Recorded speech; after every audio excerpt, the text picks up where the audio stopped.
महाभारत के अंदर भीम को अति बलशाली बताया गया है। उनके अंदर कई हाथियों का बल था, जिसके कारण शत्रु उनसे भयभीत रहते थे। भीमसेन मलयुद्ध में पारंगत थे और उनका अस्त्र गदा था। बताया जाता है कि भीम वायुदेव के अंश थे। भीम को अपने बल पर अभिमान था। उनके इस घमंड को हनुमान जी ने चूर चूर कर दिया था। महाभारत के कुछ पात्रों और हनुमान जी से जुड़ी कुछ कथाएं हैं, आइए जानते हैं। आज के इस वीडियो में जानते हैं हनुमान जी और भीम की कथा के बारे में। अगर आप हमारे चैनल पर पहली बार आए हैं तो चैनल को सब्सक्राइब करें और वीडियो को लाइक और शेयर करें और बेल आइकन जरूर दबा दें, ताकि ऐसी ही जानकारी भरी वीडियोस आपको सबसे पहले मिलती रहे। महाभारत का एक प्रसंग है जिसके अनुसार भीम को अभिमान हो गया था कि उनसे बड़ा शक्तिशाली कोई नहीं है। उनके स्वभाव में उनका अभिमान स्पष्ट झलकने लगा था। तो ऐसे में हनुमान जी ने स्वयं उनकी परीक्षा ली और उनके अहंकार को खंडित किया। इस घटना से विनय और श्रद्धा के महत्व को दर्शाया गया और शक्तिशाली को विनम्र रहने की शिक्षा दी गई। आइए जानते हैं हनुमान जी से जुड़ी हुई कथा। त्रेता युग में श्री राम ने रावण का वध कर दिया था और अयोध्या लौटकर राम राज्य की स्थापना की। कुछ वर्षों के बाद जब श्री राम का अपने वैकुंठ धाम लौटने का समय आया तो उन्हें चिंता हो रही थी कि वैकुंठ धाम चले जाऊंगा तो यहाँ की देखरेख कौन करेगा, कौन मेरे भक्तों की रक्षा करेगा। ऐसा विचार करते हुए श्री राम ने हनुमान जी की ओर देखा। हनुमान जी श्री राम के मन के भाव को समझ गए। हनुमान जी ने श्री राम से एक वरदान मांगा।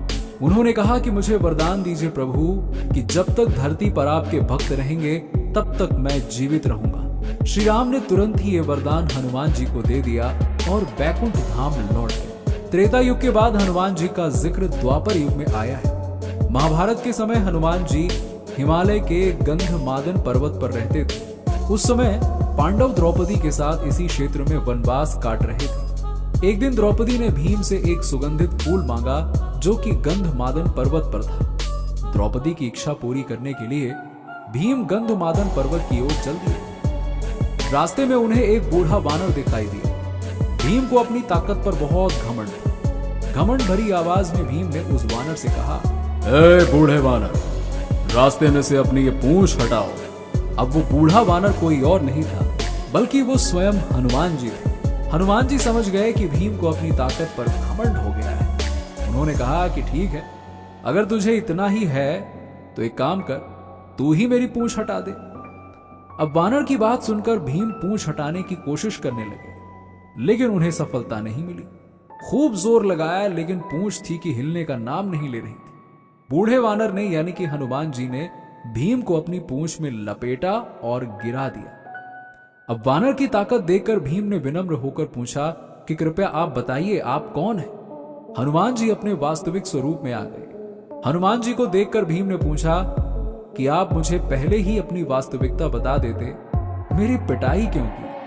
हनुमान जी ने कहा कि भीम, मैंने तुम्हारी नहीं बल्कि तुम्हारे घमंड की पिटाई की है। घमंड व्यक्ति की विनम्रता को दूर कर देता है। घमंड की वजह से व्यक्ति को जीवन में जीत नहीं मिल पाती। हनुमान जी की बात सुनकर भीम ने घमंड छोड़ने का संकल्प लिया और उसके बाद से विनम्र हो गए। राजस्थान में यहाँ हनुमान जी ने तोड़ा था महाबली भीम का घमंड और वानर रूप में आज भी लेटे हैं भगवान। राजस्थान में हनुमान जी का एक ऐसा मंदिर है जिसे पौराणिक महत्व के साथ देखा जाता है।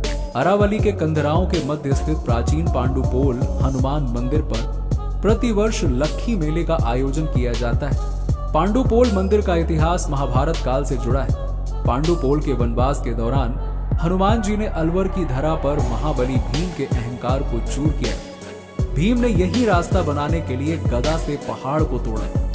आज भी पांडुपोल में इसके साक्ष्य मौजूद हैं। तो आज के वीडियो में बस इतना ही। अगर आप हमारे चैनल पर पहली बार आए हैं तो चैनल को सब्सक्राइब करके बेल आइकन जरूर दबा दीजिए, ताकि आपको ऐसी ही ज्ञान भरी बातें मिलती रहें।